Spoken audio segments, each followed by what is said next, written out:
We're real close. Okay.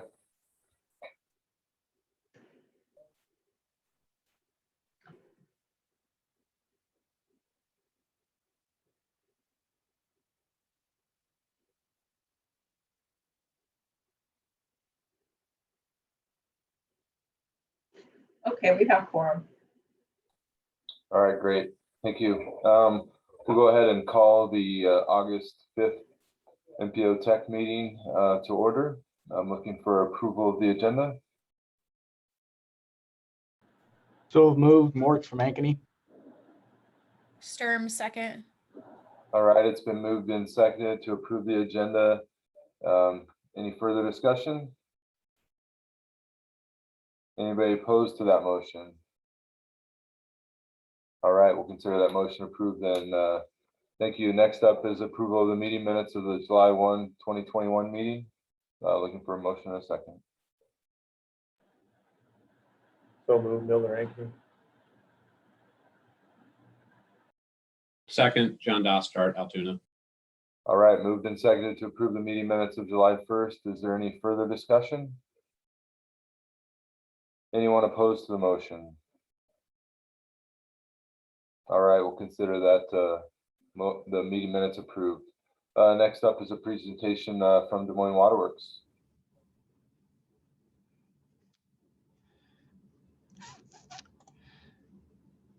I guess I can just jump in here. Good morning, everyone. First of all, my name is Ted Corrigan, and I am CEO and General Manager at Des Moines Waterworks. Let me get the technology working here, make sure. Somebody confirm that you're seeing the first slide for me? Yeah, we're seeing your slide, Ted. Perfect, thank you. Well, appreciate the opportunity to be here. I'm going to go through this fairly quickly, and being respectful of your time and leaving the opportunity for some questions. I see the agenda identifies current and ongoing issues for Des Moines Waterworks and an update on regionalization. I'm going to try to stick pretty close to that.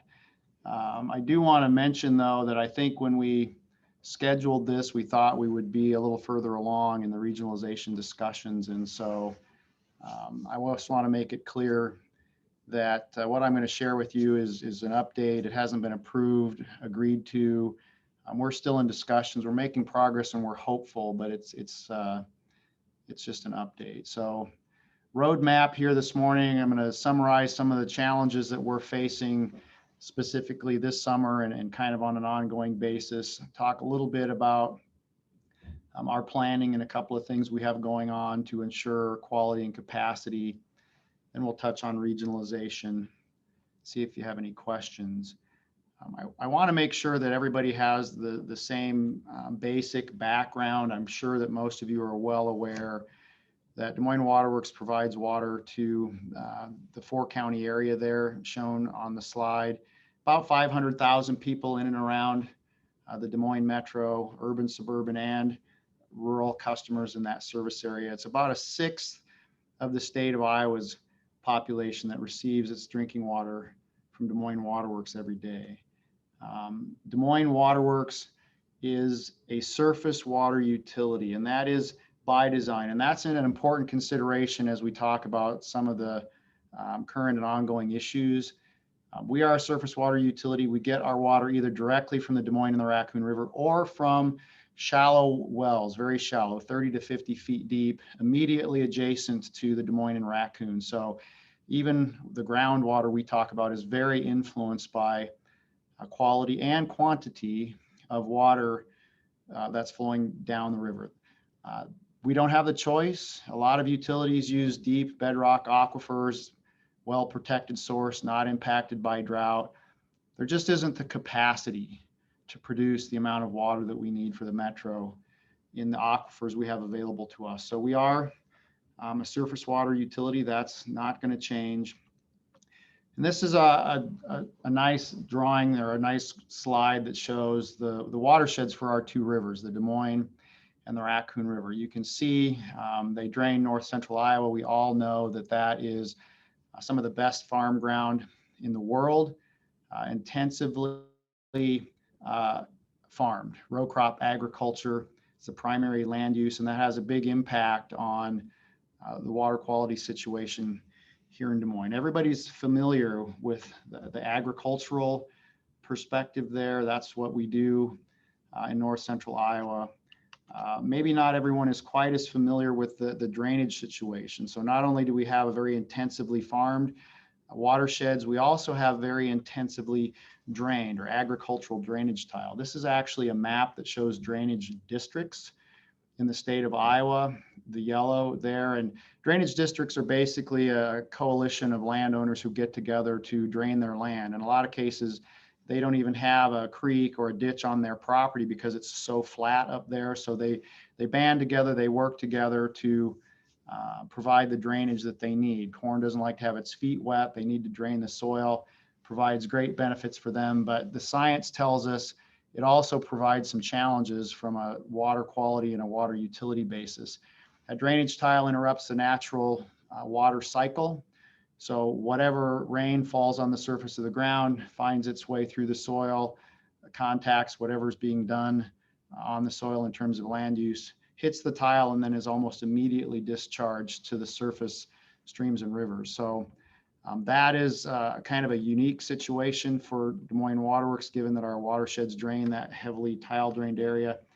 And the other thing that's fairly unique and is changing every day is the intensity of confined animal feeding in our watersheds. And this is a nice graph that kind of goes through a 30-year progression and shows the growth of confined animal feeding in the state of Iowa. And again, you can see north central Iowa, where we source our waters, has a high concentration of confined animal feeding. The importance of that is that all of those confined animal feeding operations have manure that they have to deal with, and the predominant way to deal with that manure is to land apply it on the same land that is heavily tiled and has that kind of a direct connection to the surface water streams and rivers in our state. So those are some unique challenges that we deal with on an ongoing basis. Kind of what that results in from a water quality perspective is what we like to call the seasons of the river. And I'm not going to get into a lot of detail here, but just suffice it to say that there really isn't a month or even a day of the year when we don't have some sort of water quality challenge that we're dealing with related to land use, be it nitrates or ammonia or algae, in some cases harmful algae blooms and their toxins. On a day in and day out basis, we're dealing with those kind of challenges from a water quality perspective. And it's not getting any better. In fact, this is a graph that happens to show monthly nitrate concentrations at our intake. It bounces all over the place depending on flow in the river and timing of rains and a lot of factors. But the bottom line is nitrate concentrations are trending up over the long term. We can be assured that in any given year, we will see tens of thousands of tons of nitrate flow past our intakes on both the Des Moines and the Raccoon River. So that's kind of the ongoing thing. A current issue is the drought. This is the drought monitor that was published last Thursday, and you can see that our watershed areas are almost entirely in severe drought, with a little bit of extreme drought even after the rains that we've had here in southern Iowa recently. But the combination of the nutrient challenges and the drought situation, this sort of intersection that we see between drought, water quality, and demand creates the biggest challenges for us. Those are the things that we have to be working on and planning for. The algae tend to be enhanced by low river flows and high temperatures. So year after year, we're starting to see pretty significant algae blooms in our sources, especially Saylorville Reservoir, where the water slows down and warms up. The picture on the right there is a picture from this spring, Saylorville Reservoir, and that is actually a few weeks old now. The blooms continue to get worse. The big challenge related to what we call cyanobacteria, blue-green algae, is that they have the ability to produce toxins. And the the toxin production is unpredictable. Even when we know the algae are there and we know there are a lot of them, they may not produce toxins, and then in other circumstances, they produce the toxins when there aren't as many cyanobacteria. It's certainly an area that needs study. It's something we're working with the Corps of Engineers and others on.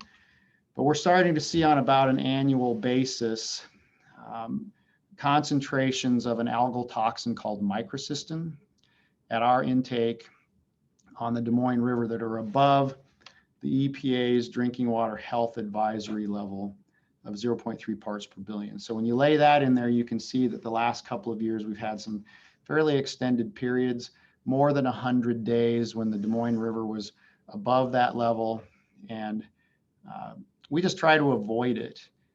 Algae or the toxins are difficult to treat.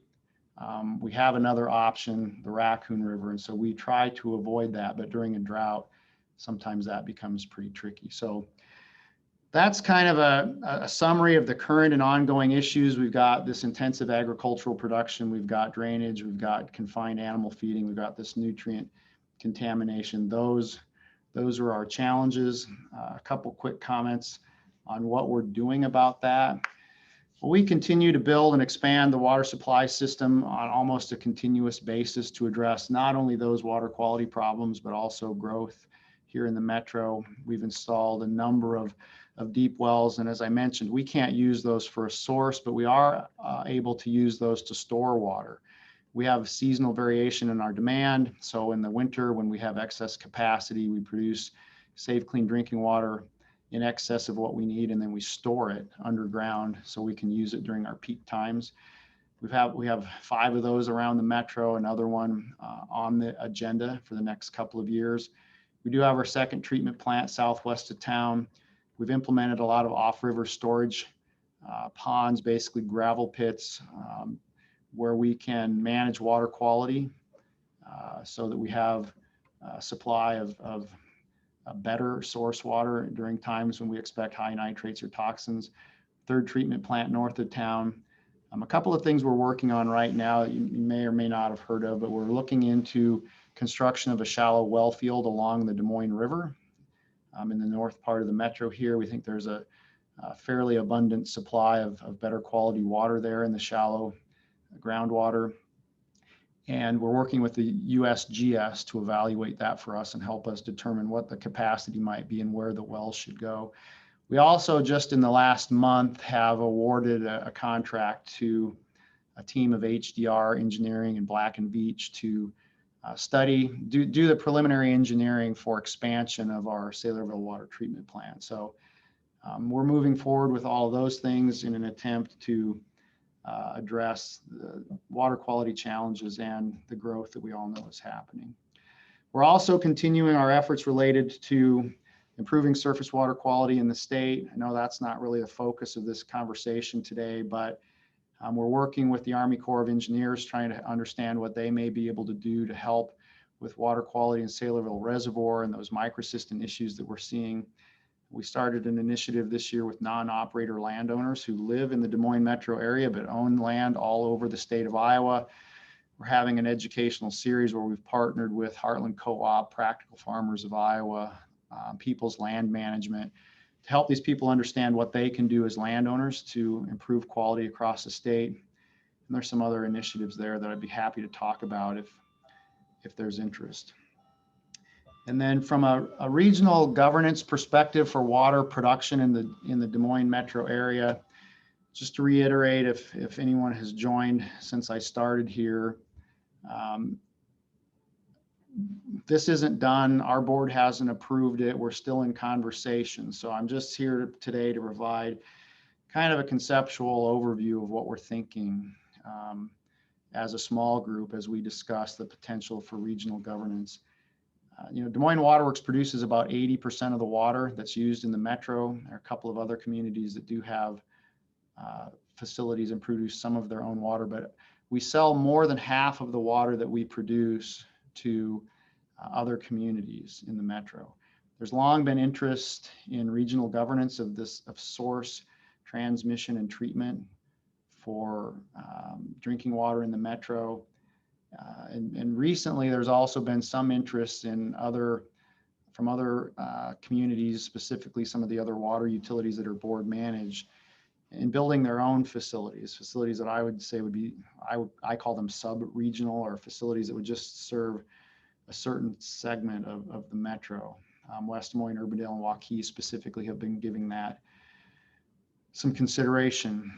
We at Des Moines Waterworks are strongly in favor of a single, larger, stronger metro water utility. And to that end, we made a governance proposal in September of 2019. We just started talking about that in earnest when the pandemic came, and that kind of slowed us down. But conceptually, what we're talking about here is a separate board, a regional water board that would have a fairly defined scope related to source, treatment, and transmission of drinking water. The local water utilities, water departments, distribution, customer service, that would all stay local under the plan that we're discussing. There would be consideration for the entity to own the water that is produced by all of the producers in the metro area. So that's kind of what gives them standing, if you will.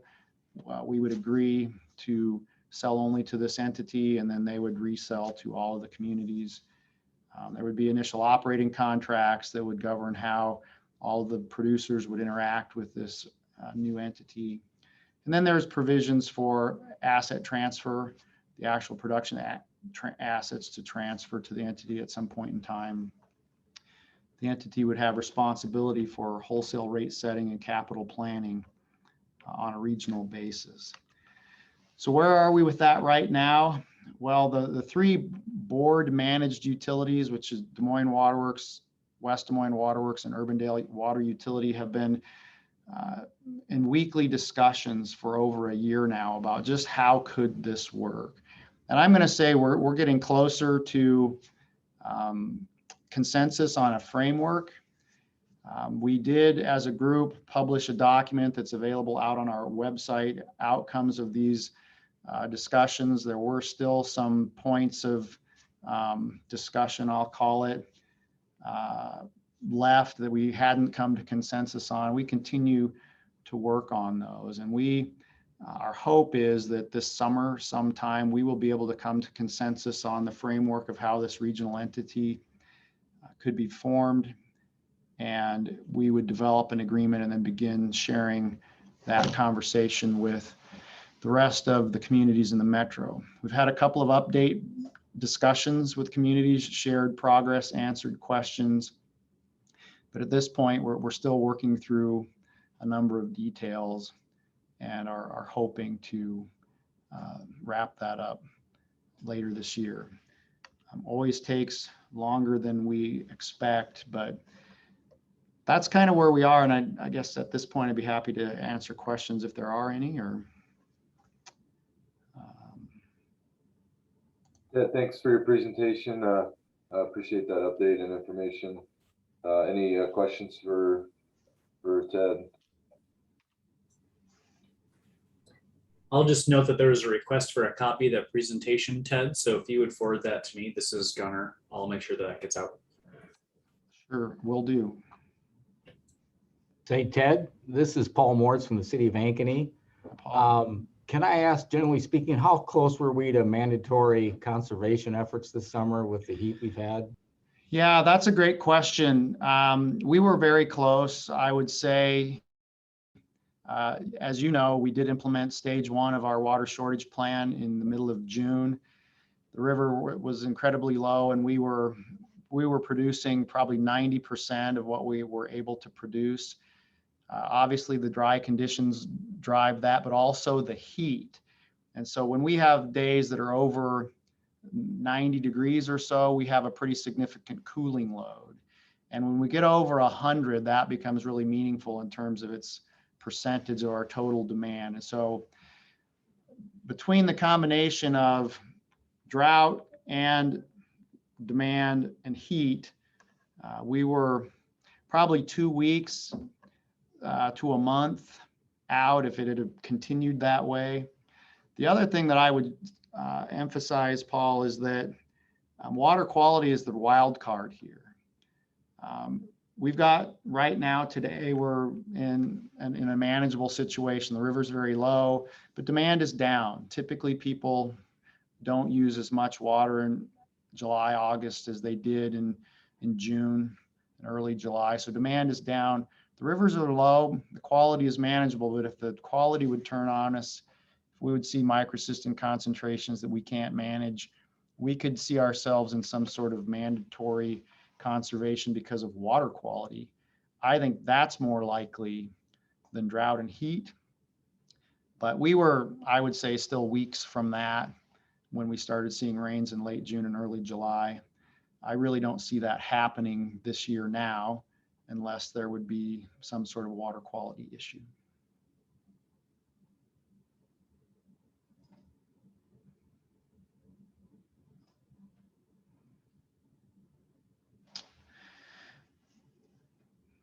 Well, if there's nothing else, Gunnar, I will make sure and get you a copy of the slides, and I will sign out. All right, Ted, thank you very much for the presentation and information. Appreciate it very much. It was my pleasure. Thank you for the opportunity. All right, moving on with our agenda. Next up is a report and vote on the fiscal year 2022 to 2025 Transportation Capital Improvement Program. Yes, that'll be me. Okay. All right. So yeah, so this is the fiscal year 22-25 Transportation Capital Improvement Program. We'll basically be breaking down the overview of the different projects from the different jurisdictions, as well as a breakdown in the funding between different project types.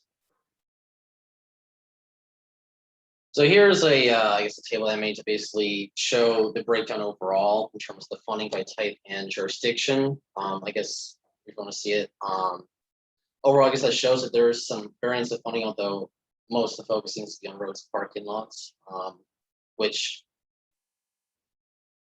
that we'll see more clearly when we go into the project type breakdown, such from there. So relative to, I guess, the last 4 years between the last fiscal year project that was made, generally there's been a considerable increase in terms of the funding percentage for roads, parking lots, as well as just an overall increase in funding for all projects overall throughout the metro. There's been generally overall only a few percentages here and there in terms of change, so not really too much except for roads, parking lots, and transit bridges, which seem, I guess, sort of the major changes. This, of course, is in terms of what's been reported. So in terms of what's reported, this is what we have seen for project type.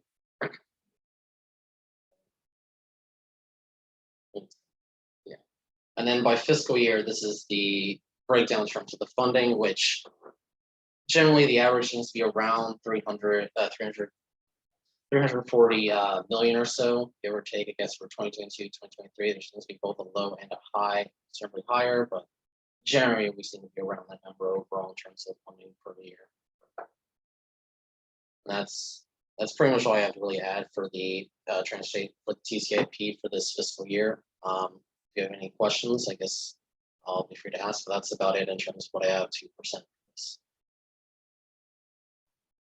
All right, thanks, Michael. Any questions for Michael? I see John, you got your hand up. Yes, the question I have is in the category of safety. I presume those are projects that they're solely identified as safety. So is that correct? In terms of the traffic safety Yes. project type? Yeah, so generally that area mostly focuses around sort of the projects that have to do with trying to like make sort of the traffic situation on the road safer, particularly between around like automobiles, and sometimes I guess also like maybe installing of lights to help like pedestrians cross or whatnot. But generally it's focused around safety, sort of like on the road to make things safer between cars and whatnot. So is there a chance that is being underreported a little bit because some of the projects that would be identified as roads or green infrastructure or trails are also addressing some safety aspects in their implementation?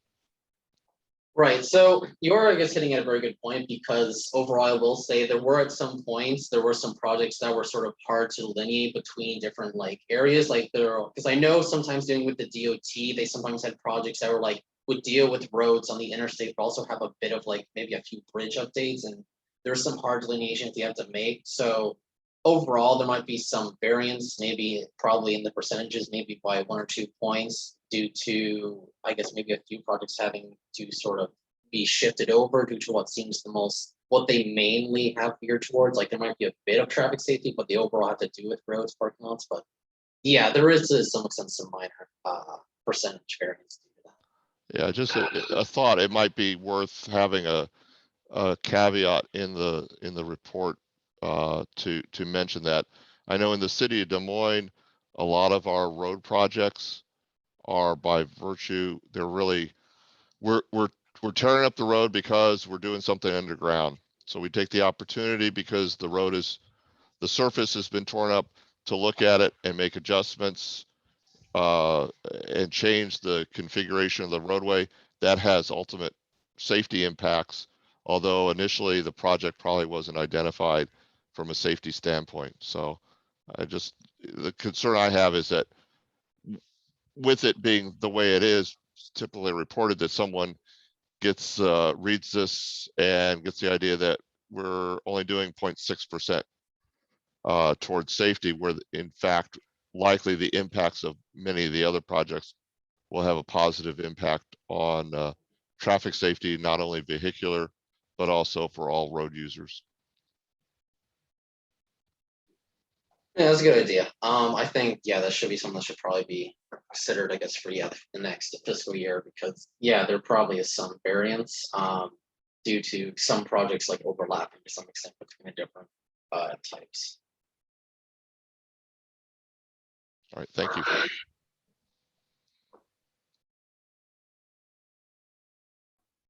Any other questions, Michael?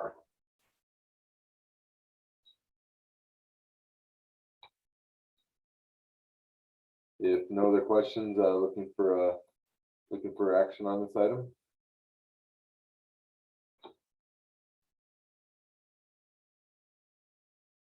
Move to approve, Davis.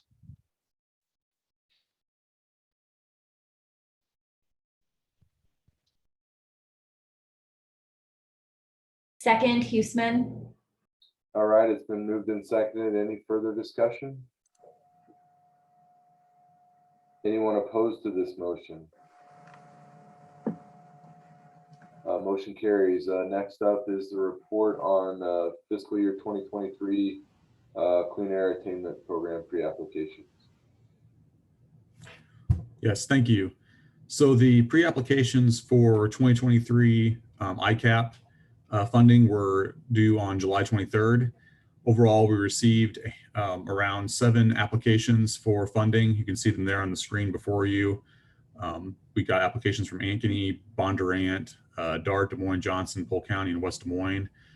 If you do not see your name on this list and you intended to submit a pre-application, please reach out to me, and we can make sure that we get you on the list for approvals next month. Next slide, please. As far as the schedule goes moving forward, we will be bringing these pre-applications back to our committees in September for approval. The final approval will happen on September 16th at the Policy Committee. At that time, we will forward the resolutions for those projects out to the project applicants so they can include them in their final application, which will be due on October 1st. And the project sponsors will be submitting those applications to the DOT themselves once they receive that resolution from the MPO. So those are the projects that have been submitted for or the pre-applications that have been submitted so far.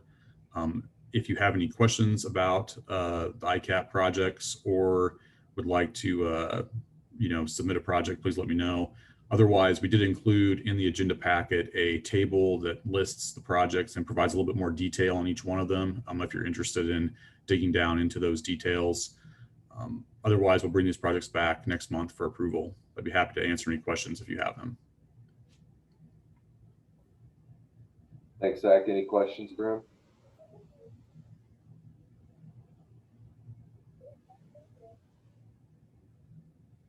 All right, thanks. Next up is a report on disaster recovery grant funding.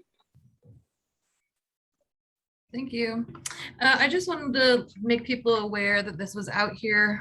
We're coming up on the year anniversary of the derecho in the next 5 days. And during that event, the state lost about 4 million trees, over 600,000 here in just the metro area alone. And so the Iowa DNR has come up with a derecho community forestry grant program that was recently released. The grant can be applied for multiple times from any entity that does apply. It is kind of a smaller amount, the 500 to 5,000, but it is for the purchase and planting of trees suitable on Iowa's land. So they're swaying away from some of the hybrid maples and trying to get some of the more native and sturdy trees on the public lands. This is pertinent to some of you as it can be placed in street right-of-ways, school grounds, parks, and a lot of the public spaces that we all work with. The awards are a dollar for dollar cash match for the purchase of trees and materials from Iowa businesses. So just be sure of that. And applications are due by August 20th. There is a new derecho recovery coordinator that is funded by the Iowa DNR and Trees Forever, who is managing this program. You can find his information and more about the actual grant application process at the website there. And I also linked that in the packets of the agenda. If you have any questions, I'd be happy to take them at this time. Thanks, Allison. Any questions for her?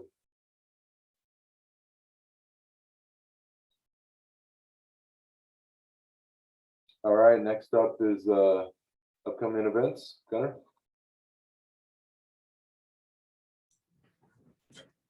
Good morning, everyone. Several events to make you aware of. The first of which is this afternoon, we're going to be hosting an informational session on an EDA funding opportunity. You've probably heard that there's $3 billion from the American Rescue Plan that's coming through the EDA. They've issued 6 NOFAs, and we're going to go through those this afternoon. And all the information is right there. We'll push this out as part of the links in the post-meeting follow-up email. Also related to our previous updates to you on the Economic Development District, we have completed Comprehensive Economic Development Strategy, or SEDS. This is a required document that establishes kind of regional vision and basically shows the feds that we have regional priorities, so that when you're applying for funding for an individual project, you can point out how it fits the larger goals of the region. Collecting comments on that through September 2.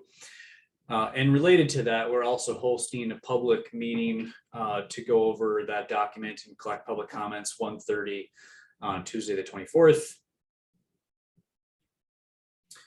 A few other grants related. There's hazard mitigation assistance being offered through FEMA. That's coming up on August 11th. Again, I'm going to send all these links out to you after the meeting. Also, upcoming webinar about sharing the sidewalks with robots.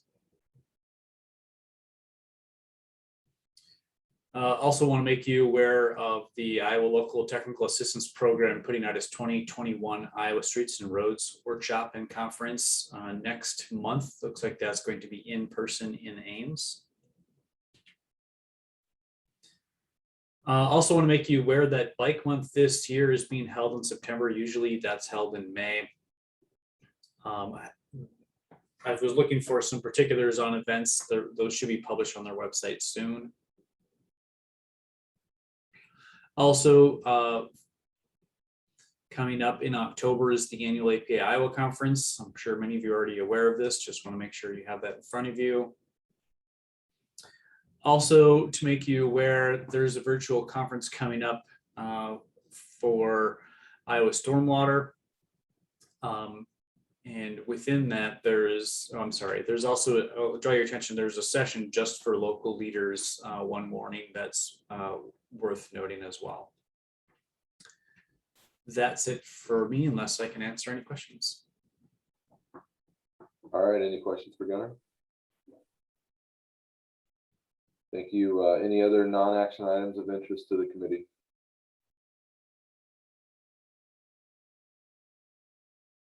All right, hearing none, our next meeting date is September 2nd, 2021. And with that, we are adjourned. Thank you, everyone. Thanks.